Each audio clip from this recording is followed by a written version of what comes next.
question? Yeah. What's your stance on other religions? They are false, according to what God says. But I mean, like, do we have a definitive version? Is there a definitive version of like that the like Christian God is the definitive God? Well, revelation from God tells us that He is the God, the only God, Yahweh, the only ultimate God, I should say. But I mean, like, I don't think. I feel like I took the conversation from like your original stance, but I mean, like, I feel like we should definitely get different heads of religions or like people that are well versed in them to like ask these questions. Because like, what if, you know, if I was like, what if I was everybody Jewish? to say hashtag And I just University. believe in a different. You believe it? What if you're Jewish? Yeah. I would say that Jesus is the Messiah, and the Old Testament scriptures point to Jesus, and that you should follow Him.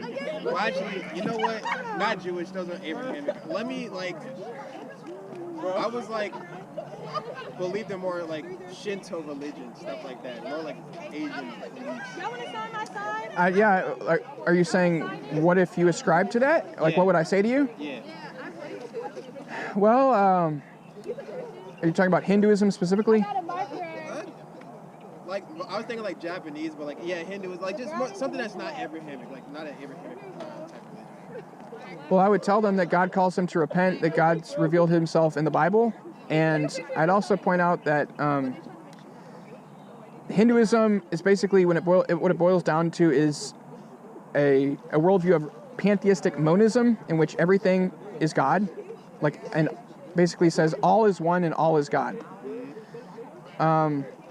And that distinctions are illusory, but there's a contradiction there. The worldview is basically saying that illusions exist and don't exist at the same time. That's what I would say to the Hindu. Because you're saying that illusions exist, that distinctions exist and that they're illusory. But then you're saying that all is one and that they don't exist because all is one. So it contradicts itself. The worldview contradicts itself. I guess so. But I mean, like, in order to address different religions, I try to point out how they contradict themselves and how they're not reliable as sources of truth. I also just have to stick with my ultimate authority, because I can't take a neutral position in which I look at different worldviews and different religions and say, oh, which one has the most evidence, which one is the best one, the only one, or the one that I should put trust in. Because as soon as I adopt that position of neutrality, I'm stuck with my own limited, finite mind that doesn't know everything, and I could always be wrong about what I think is true. Because, like, how can I reach without putting faith in, without a pre-commitment or faith in a worldview in which God informs my mind of what's true? How can I come to the correct conclusion about what religion is true on my own? So everything's based on faith. An atheist operates on faith. The atheist puts faith in his own mind. But I reject that worldview. It makes zero sense to believe that the only type of consciousness that exists is finite, because you could always be wrong about what you think is true, because you don't know everything. So in order to justify beliefs, in order to be consistent, you must put faith in a worldview in which there's the omniscient being telling your finite mind what's true, so that you can be justified in the things that you believe and have knowledge. If that's not happening, then knowledge doesn't exist. Yeah, all right. But then the thing is, I feel that could be brought, like you said, how it's like a faith thing. That could be like brought back to like the original argument. Like, me personally, I'm not a really religious person. That's what I'm saying. And so with like someone that believes in like other religions, like Hindu, for example, if it's all faith-based, like, really, I understand what you're trying to say, and like everybody can feel how they want to. Me personally, I feel like abortion is the choice of the person. But if it's all faith-based, I feel like you can't really say, oh, you're gonna go to hell. You have to repent. Go. More like I do recommend you do that. So everything is faith-based. Do you agree with that? Yeah, to a point, yeah. Okay, so if everything's based on faith, then we need to put faith in the right thing, right? So what we have to figure out which worldview actually makes sense of reality. And we have to put faith in a worldview at all times. It's inescapable. And as soon as you adopt a neutral position in which you're trying to in which you're going to try to use your own mind to establish which religion is true, you're stuck and you can't get anywhere because you could always be wrong about what you think is true because you're relying on finite consciousness. You're not relying on infinite consciousness revealing to you the true nature of reality. But I mean, like, with it being faith, faith is a human choice. You can have faith in about anything, to be honest. Like, I understand what you're trying to say, but that's like with the definitive belief that like God is, like, to me, I don't know if God is real, but I mean, like, so I don't have faith in it. I have faith in the reality I live. Well, how do you know it's real and what's not real? What are you trusting in? Like, I perceive it in my five senses. How do you know that you have five senses? Hey, I know it. You don't know it. How do you know that your consciousness is giving you the correct perception of reality right now? How do you know that I exist? Maybe you're talking to yourself this whole time. You got a point, but I'm just saying that's how I'm perceiving. Like, you're putting faith in your own mind. You know what? You got a point.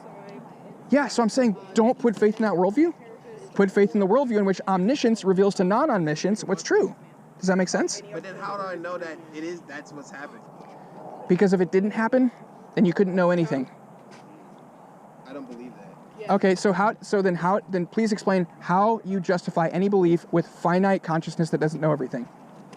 Well, all right.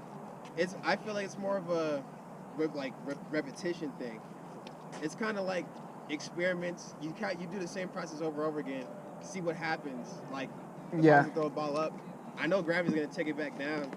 Like, I do it over and over. It keeps on happening. And that's how I'm perceiving that. And like, just like, science in general, you see, like, it's repetition. Experiments are repetition. How do you know those aren't illusions in your consciousness? What the fuck are you on? No, this is basic philosophy. This is philosophy 101. How do you know what you know? So like, even you're using the word I, or like we use the word I all the time, but how do you know that any given consciousness exists long enough to say or think the word I? Maybe reality is just a rapid succession of nano-consciousnesses that come into existence and go out of existence in a nanosecond.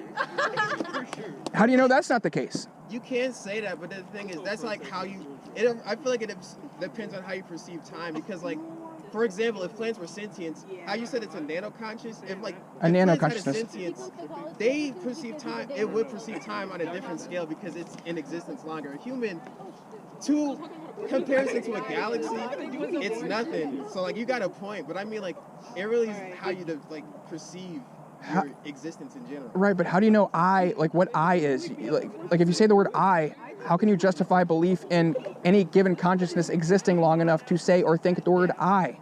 How do you even justify your use of the English language? You're putting faith in your own consciousness this entire time, but your own consciousness doesn't know everything. I don't know everything. So why would we trust in a worldview in which the only type of consciousness is limited, instead of trusting in the biblical worldview in which the all-knowing consciousness tells us what's true? But like, the thing is, that just backfires on everything that you're saying. Because if God was not revealing to me the truth in the Bible, then knowledge would not be possible at all. So as soon as I assert the idea that knowledge exists, in order to be consistent, I have to put faith in the worldview in which the all-knowing being tells me what's true. So I'm saying, I'm putting faith, we're all operating on faith right now. I'm putting faith in the concept of knowledge existing. In order for me to be consistent while I hold that position, I can't put faith in a worldview in which the only type of consciousness is limited, because I could always be wrong about what I put faith in. So I need to put faith in a worldview that has revelation from the all-knowing being who knows all the facts about reality, so I can be justified in my knowledge claims. Okay. Because without revelation from omniscience to non-omniscience, the limited consciousness could always be wrong because it doesn't know everything. Okay. So you're saying that your God told you this is justified, this is right? I'm saying God reveals to me in the Bible that He created human beings. That's why I'm justified in believing in your existence right now. Without revelation from God to tell us that He made human beings, I have no reason to believe that how can I justify my belief in your existence? Because for all I know, you could be a projection of my consciousness. Okay. Without revelation from God, that could be the truth, right? So, yeah, it's a little complicated, but I think the basic argument is easily understood. okay. It's easily understood that limited consciousness could always be wrong about what's true, right? and that when you have information from the persons who have all knowledge, then you can justify beliefs. So there's all these different worldviews. There's the atheistic worldview in which the only type of consciousness is limited and finite. Should I put faith in that? Because everything's operating on faith. Should I put faith in that? No, I got to put faith in a worldview in which the all-knowing being tells me what's true so I can justify my beliefs. I'm completely inconsistent if I claim to know things while I'm trusting in a worldview in which I could always be wrong. And in that instance, you are right, that you are justified to stand here and, talk about what you believe in and how you believe it. But the thing that's wrong with what you're doing here is that you're trying to force your belief onto us. You're here at a college where young people are trying to learn. Half of us haven't even thought about conceiving anything. And you're here trying to preach about abortion this, abortion that, when this doesn't apply to any of us young people. Well, young people are having sex and creating new children, right? And so I should try to save those children from being murdered. Then go to Planned Parenthood. I've been to Planned Parenthood. I've spent hours upon hours upon hours outside of Planned Parenthood. Sex every day. So you're gonna harass me? Well, young people in college are definitely conceiving and murdering their children at Planned Parenthood and other killing facilities. Therefore, I should go and educate them so that they don't do that to their children. It's good for the babies for me to do that. Do you understand? Genesis 2:7 says, where God breathed the breath of life into Adam, making him a living being, which means that breath is the indicator of life. Not at all. Life begins at first. The book of Jeremiah, in the book of Jeremiah, Jeremiah said that God did not kill him in his mother's womb, indicating, letting us know, telling us, the book of Jeremiah tells us that Jeremiah was alive in his mother's womb because he said that God did not kill him in his mother's womb. You have to be alive in order to be killed. By saying that God didn't kill him in his mother's womb, he was saying that he was alive. My nigga Abraham. What?